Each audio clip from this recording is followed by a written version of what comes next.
Bonjour et bienvenue, ici Corinne Huette du site bossethemath.com. Alors dans cette vidéo, on va parler des intervalles de R. À l'issue de ce cours, tu auras tout compris sur la notion d'intervalle et ils n'auront plus de secret pour toi. Alors sache quand même que ces intervalles seront utilisés durant toute ta scolarité au lycée. C'est donc primordial que tu comprennes bien ce que c'est. Alors on y va. Alors qu'est-ce qu'un intervalle de R ? Eh bien voici une définition. Un intervalle de R, c'est une partie de R sans trou. Alors je ne sais pas si tu t'en rappelles, mais on peut représenter R comme étant une droite qui s'appelle la droite des réels. Voilà, je l'ai représentée ici. Et allons voir à présent qu'est-ce que c'est qu'une partie de R sans trou. Regardons à présent ce que ça peut être une partie de R sans trou. Ici, j'ai représenté la droite des réels. Alors sur cette droite, quelles sont les différentes parties que l'on peut avoir qui sont sans trou? Bien, tout d'abord, c'est tout bête, la première partie de cette droite qui n'a pas de trou, ça pourrait être rien. C'est ce qu'on appelle, si vous voulez, l'ensemble vide. Alors cet ensemble vide, c'est-à-dire un ensemble où il n'y a rien dedans, il est noté comme ceci, un espèce de zéro barré. Voilà. Qu'est-ce que je peux avoir d'autre comme partie de cette droite-là, cette droite des réels, sans trou? Eh bien, je pourrais avoir un point, comme ceci, associé au réel A. À ce moment-là, comment est-ce que je vais noter cet ensemble? Eh bien, je vais tout simplement le noter comme ceci. Entre accolades, je vais mettre le nombre A. Et cet ensemble représente tout bêtement un ensemble de nombres dans lequel il n'y a qu'un seul nombre, à savoir le nombre A. Autre possibilité, une partie de R, ça pourrait être un segment. Par exemple, si j'ai ici le nombre A et ici le nombre B, eh bien, le segment AB, vous êtes bien d'accord qu'il constitue une partie de cette droite qui n'a pas de trou. J'ai aussi comme autre possibilité de partie sans trou, une demi-droite. Par exemple, si j'ai le nombre A qui se trouve ici, eh bien, je pourrais considérer toute la demi-droite jusqu'à ce nombre A. Est-ce que vous êtes d'accord que ça représente également une partie de cette grande droite des réels qui n'a pas de trou? Enfin, dernière possibilité de partie de cette droite qui n'a pas de trou, eh bien, la droite tout entière, la droite des réels, tout entière, si je la représente à l'infini, je n'aurai aucun trou sur cette droite. Alors, si je résume, un intervalle, ça peut être soit l'ensemble vide, dans lequel il n'y a aucun nombre réel, soit un ensemble dans lequel il y a un unique nombre réel. Ça peut être un segment, ça peut être une demi-droite, et enfin, ça peut être la droite des réels tout entière. Alors, étudions plus précisément les intervalles qui sont sous forme de segments. Pour cela, prenons deux nombres réels A et B, avec A strictement inférieur à B, comme sur la figure ici, et considérons le segment entre A et B. Alors, on peut se poser la question de se dire, est-ce que dans ce segment, je vais prendre le point A, est-ce que je vais prendre le point B, est-ce que je vais exclure le point A, est-ce que je vais exclure le point B? Ceci va me donner 4 cas possibles de segments. Regardons cela plus précisément. Alors, le premier cas de segment possible, c'est si je prends le nombre A et le nombre B dans le segment. Et à ce moment-là, je vais mettre des crochets tournés vers l'intérieur de l'intervalle comme ceci. Et cet intervalle va représenter tous les nombres x qui sont compris entre A et B, mais x supérieur ou égal à A et x inférieur ou égal à B. Et on notera l'intervalle comme sur la représentation graphique avec les mêmes crochets. On dira que ce sont des crochets fermés puisqu'ils sont tournés vers l'intervalle. Cet intervalle se lira AB fermé. Ensuite, je peux décider d'exclure A de l'intervalle et d'exclure B de l'intervalle. Comme ceci, je mets des crochets tournés vers l'extérieur de l'intervalle. Cet intervalle sera donc l'ensemble des nombres x compris entre A et B, avec x strictement supérieur à A et x strictement inférieur à B.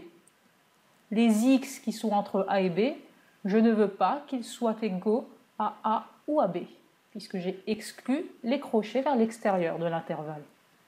Cet intervalle se notera comme sur la représentation graphique, AB avec des crochets vers l'extérieur qu'on dira ouvert. Il se lira AB ouvert, ce qui signifie ouvert des deux côtés.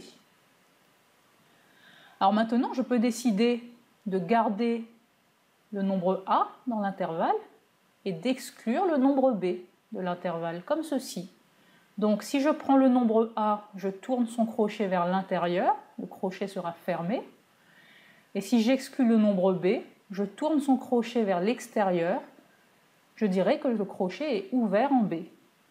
Donc tous les nombres x qui sont dans cet intervalle sont compris entre A et B, mais x est supérieur ou égal à A, puisque le crochet est vers l'intervalle, mais x est strictement inférieur à B, puisque le crochet en B est à l'extérieur de l'intervalle.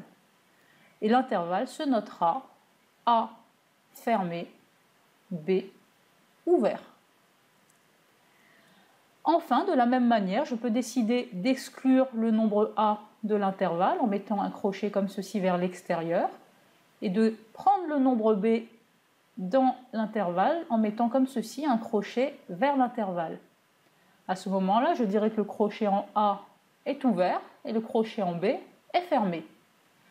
Alors tous les nombres x qui sont dans cet intervalle sont encore une fois compris entre A et B, avec x strictement supérieur à A, puisque le crochet est ouvert en A, et x inférieur ou égal à B, puisque le crochet est fermé en B. Et il se notera A ouvert, B fermé. Alors voyons tout de suite si tu as compris avec un premier exercice dans lequel il faut compléter les pointillés par le symbole appartient ou n'appartient pas. Alors je te conseille de mettre ta vidéo sur pause pour pouvoir répondre aux questions et ensuite tu peux relancer la lecture pour voir la solution. Alors tout d'abord, est-ce que le nombre 4 appartient à cet intervalle qui se lit 1 fermé, 6 ouvert? Alors, on peut peut-être le représenter rapidement. On a 1 quelque part par là, 6 quelque part par ici. Alors, sans même faire attention au crochet, on voit très clairement que le nombre 4 appartient bien à l'intervalle 1 fermé, 6 ouvert. Alors ensuite, est-ce que 4 appartient à l'intervalle fermé 1, 4? Alors si je le représente, j'ai 1 ici, 4 ici avec un crochet fermé. Voici mon intervalle 1, 4 fermé. Et donc mon nombre 4 se trouve ici sur la borne de l'intervalle. Comme le crochet en 4 est tourné vers l'intérieur de l'intervalle, c'est-à-dire qu'il est fermé, eh bien je peux affirmer que 4 appartient à cet intervalle fermé 1, 4. En revanche, est-ce que le nombre 1 appartient à l'intervalle 1 ouvert, 4 fermé? Alors, on peut encore faire une petite figure pour s'aider. Donc voici le nombre 1, voici le nombre 4 et l'intervalle comme ceci. Ce qui m'intéresse, c'est ce qu'il se passe ici sur le nombre 1 qui est la borne de l'intervalle. Comme le crochet est tourné vers l'extérieur de l'intervalle, est ouvert, eh bien le nombre 1 n'appartient pas à cet intervalle puisque le crochet ici est ouvert en 1. Ensuite, est-ce que 0 appartient à cet intervalle 1, 4? Alors, les crochets ici m'importent peu puisque on voit très clairement que 0 est strictement inférieur à 1, donc il n'y a aucune chance qu'il soit compris entre 1 et 4. 0 n'appartient pas à cet intervalle. Alors maintenant, on va essayer de répondre sans faire de figure. Alors par exemple, moins 2, il est compris entre moins 3 et 0. Les crochets n'ont aucune importance ici. Donc je peux affirmer que moins 2 appartient à cet intervalle moins 3, 0 fermé. En revanche, 0, vous voyez qu'ici, en 0, le crochet est tourné vers l'extérieur de l'intervalle, il est ouvert. Donc 0 n'appartient pas à cet intervalle. Dans l'exemple suivant, il s'agit du nombre moins 3. Et en moins 3, le crochet est vers l'intervalle, c'est-à-dire qu'il est fermé. Donc on peut dire que moins 3 appartient à l'intervalle moins 3, 0 fermé. Enfin, dans le dernier exemple, moins 3 a son crochet ici qui est tourné vers l'extérieur de l'intervalle, c'est-à-dire qu'il est ouvert. Donc moins 3 n'appartient pas à cet intervalle. Moins 3 ouvert, 0 fermé. Tu as compris ? Alors maintenant, on va traiter le cas des intervalles qui sont sous forme de demi-droite. Pour cela, prenons un nombre réel A, comme ceci sur la droite des réels. Si je veux considérer une demi-droite avec le nombre A, je peux considérer par exemple toute la demi-droite qui est après ce nombre A, en prenant le nombre A dans la demi-droite. Ou bien encore, je peux considérer toute la demi-droite qui est après A, en excluant le nombre A de cette demi-droite. Ou encore, toute la demi-droite qui est avant A, en prenant le nombre A, ou toute la demi-droite qui est avant A, en excluant le nombre A. Cela va me donner 4 cas possibles de demi-droite. Alors regardons le premier cas. Ici j'ai assuré toute la demi-droite qui est après A. Et si je veux prendre le nombre A dans cette demi-droite, je vais faire comme précédemment, je vais mettre un crochet qui est tourné vers l'intervalle. À ce moment-là, tous les nombres x qui sont dans cet intervalle vont être supérieurs ou égaux à A.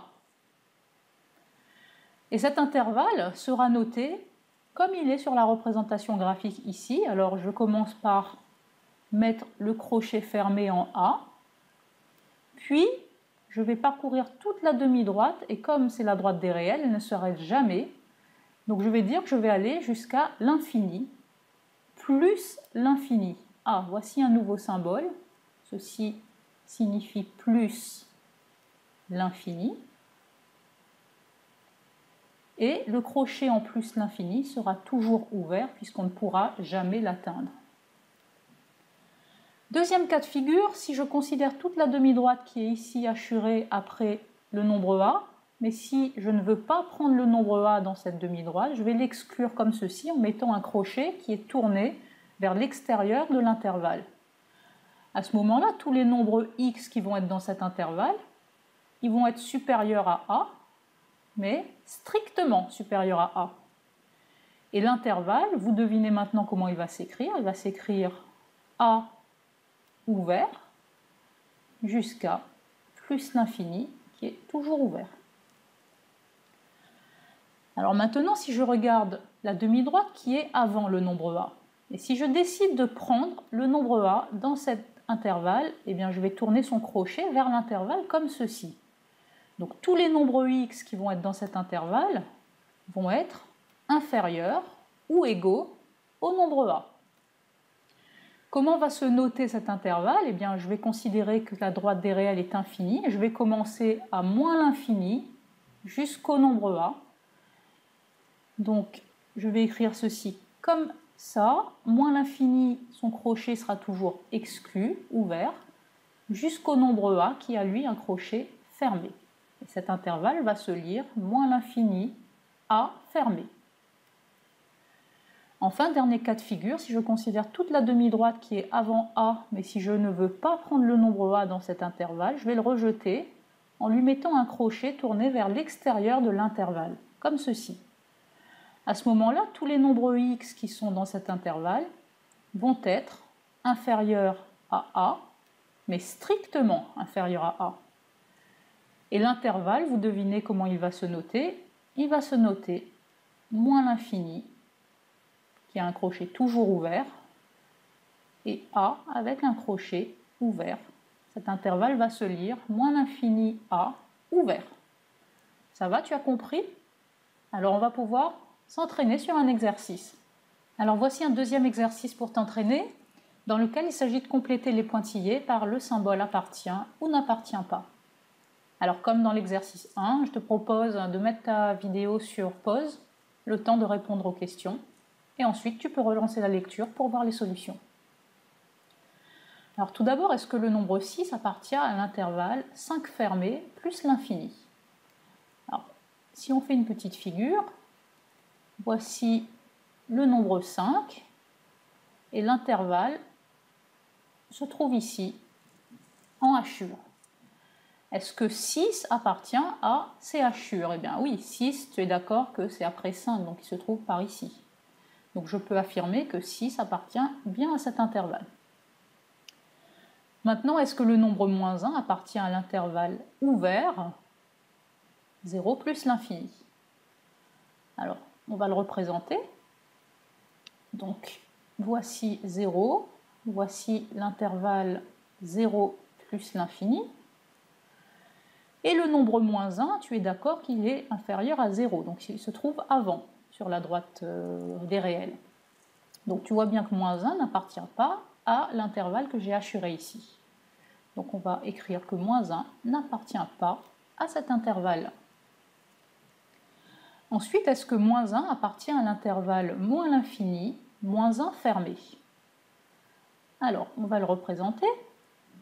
Donc nous avons ici moins 1, voici l'intervalle moins l'infini moins 1, et le crochet ici en moins 1 est fermé. Alors, est-ce que moins 1 fait partie de cet intervalle hachuré? Eh bien oui, puisque le crochet de l'intervalle est tourné vers l'intervalle, il est fermé. Donc moins 1 appartient à cet intervalle. Enfin, est-ce que 0 appartient à l'intervalle ouvert moins l'infini 0?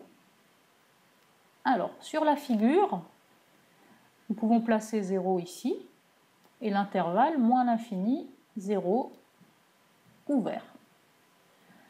Est-ce que 0 qui se trouve ici appartient à l'intervalle hachuré? Eh bien, tu constates comme moi que le crochet ici en 0 est tourné vers l'extérieur de l'intervalle, c'est-à-dire qu'il est ouvert. Ceci signifie que 0 n'appartient pas à cet intervalle. Alors maintenant, si je considère l'intervalle qui est donné par la droite réelle tout entière, tu vois, je l'ai hachuré ici, eh bien l'intervalle représenté par la droite réelle, comment se note-t-il? Eh bien, si tu as compris les notions précédentes, on va dire qu'on parcourt la droite sans jamais s'arrêter. Donc on va commencer en écrivant moins l'infini. On parcourt, on parcourt, on parcourt, on ne s'arrête jamais. Et donc on va s'arrêter en disant plus l'infini. Et tu es d'accord que les crochets en moins l'infini et en plus l'infini, comme on l'a dit précédemment, sont toujours ouverts. Donc en fait, l'ensemble R des nombres réels n'est ni plus ni moins l'intervalle moins l'infini plus l'infini. Alors à partir de l'ensemble grand R des nombres réels, on va pouvoir donner quelques intervalles particuliers. Par exemple, l'ensemble R+, qui est en fait constitué de tous les nombres qui sont supérieurs ou égaux à 0, positifs ou nuls. Donc ça veut dire que 0 fait partie de l'intervalle, je tourne son crochet vers l'intervalle. Donc l'ensemble R+, en fait, c'est l'intervalle 0 fermé plus l'infini, comme représenté ici sur cette droite.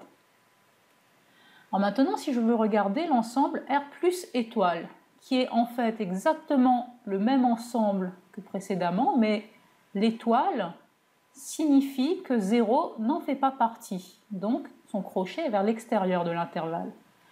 Donc cet ensemble R plus étoile est en fait l'intervalle 0 ouvert plus l'infini. Voilà, et on peut procéder de la même manière avec les nombres négatifs. Donc l'ensemble R-, qui est l'ensemble des nombres négatifs ou nuls, est en fait l'intervalle moins l'infini, 0, fermé. Et si je lui rajoute une étoile, si je fais R- étoile, c'est l'ensemble des nombres négatifs, strictement négatifs. Donc 0, je l'exclus. Et sous forme d'intervalle, ça va se noter moins l'infini, 0, ouvert. Alors voici un troisième et dernier exercice qui va récapituler en fait tout ce qu'on a vu sur les intervalles. Donc tu vois ici un tableau en 4 colonnes. Dans la première colonne, on mettra les intervalles. Dans la deuxième colonne, l'ensemble des réels x donnés comme ceci sous forme d'inégalité. Dans la troisième colonne, la représentation graphique des intervalles. Et enfin, dans la dernière colonne, on mettra comment se lit l'intervalle. La consigne est très simple, il suffit de compléter les cases vides. Alors tu vois que certaines cases sont pré-complétées. Il suffira de compléter les cases ligne par ligne. Alors je te propose de mettre encore une fois ta vidéo sur pause et d'essayer de le faire tout seul. Quand tu es prêt, tu pourras remettre la lecture pour voir les solutions. Allez, c'est parti. Alors commençons par compléter la première ligne du tableau dans laquelle on va te donner cet intervalle 0, 4. Alors on peut déjà le représenter sur le graphique. On place 0 et un peu plus loin on place 4. L'intervalle, c'est tout ce qui est entre 0 et 4. Voilà, je peux le hachurer comme ceci. Les crochets, je vais les mettre exactement comme ils sont sur l'intervalle ici. Donc le 0, le crochet est tourné vers l'intérieur de l'intervalle. Et en 4, le crochet est tourné vers l'extérieur de l'intervalle. Alors, est-ce que tu es d'accord pour dire que cet intervalle va se lire 0 fermé, puisque le crochet en 0 est vers l'intervalle, et 4 ouvert, puisque le crochet en 4 est vers l'extérieur de l'intervalle. À ce moment-là, cet ensemble que j'ai hachuré ici en bleu, c'est l'ensemble de tous les nombres x qui sont compris entre 0 et 4. Alors x est supérieur ou égal à 0 à cause du crochet fermé en 0, mais x est strictement inférieur à 4 à cause du crochet ici ouvert en 4. Poursuivons avec la deuxième ligne du tableau dans laquelle on nous donne tous les x strictement supérieurs à moins 1. Alors, si je colorie ça sur la droite, ici j'ai le nombre moins 1 et tous les x strictement supérieurs à moins 1 sont situés ici. Donc mon intervalle ici est hachuré en bleu. Alors comme les x sont strictement supérieurs à moins 1, en moins 1, le crochet sera tourné vers l'extérieur de l'intervalle, c'est-à-dire que les x ne peuvent pas être égaux à moins 1. Donc, pour écrire cet intervalle, maintenant, il suffit juste de recopier, c'est-à-dire que je vais avoir ici l'intervalle moins 1 avec un crochet vers l'extérieur, jusqu'à plus l'infini, qui a un crochet toujours ouvert. Et je vais lire cet intervalle, moins 1 ouvert, plus l'infini.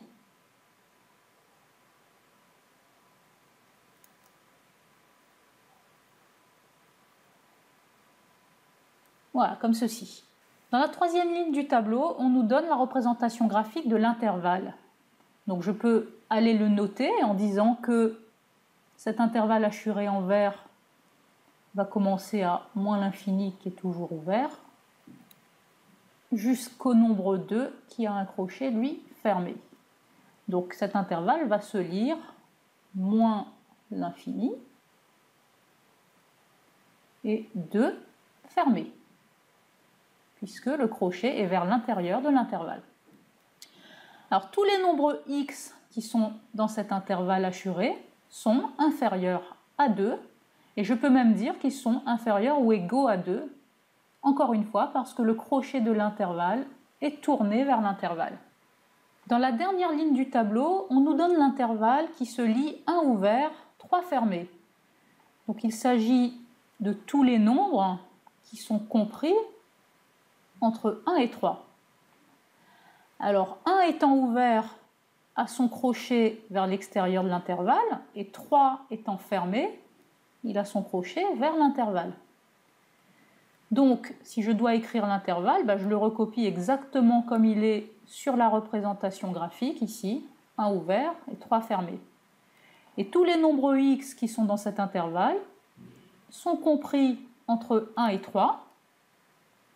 Ils sont strictement supérieurs à 1 puisque le crochet est ouvert en 1, mais ils sont inférieurs ou égaux à 3 puisque le crochet est fermé en 3. Voilà, j'espère que tu as réussi à comprendre tout ce qu'il y avait dans cet exercice. Si c'est le cas, tu as compris ce qu'était un intervalle et je t'en félicite. Alors, on arrive au terme de cette vidéo sur les intervalles de R. Je te félicite d'avoir suivi cette vidéo jusqu'au bout. J'espère qu'elle t'aura aidé à un peu mieux comprendre cette notion. Ce que je te propose maintenant, c'est d'aller télécharger la feuille d'exercice qui est juste en dessous de la vidéo pour pouvoir t'entraîner, et tu trouveras également le corrigé en téléchargement afin de vérifier tes réponses. Voilà, je te remercie d'avoir suivi cette vidéo et je te dis à très bientôt sur bossemaths.com. Salut!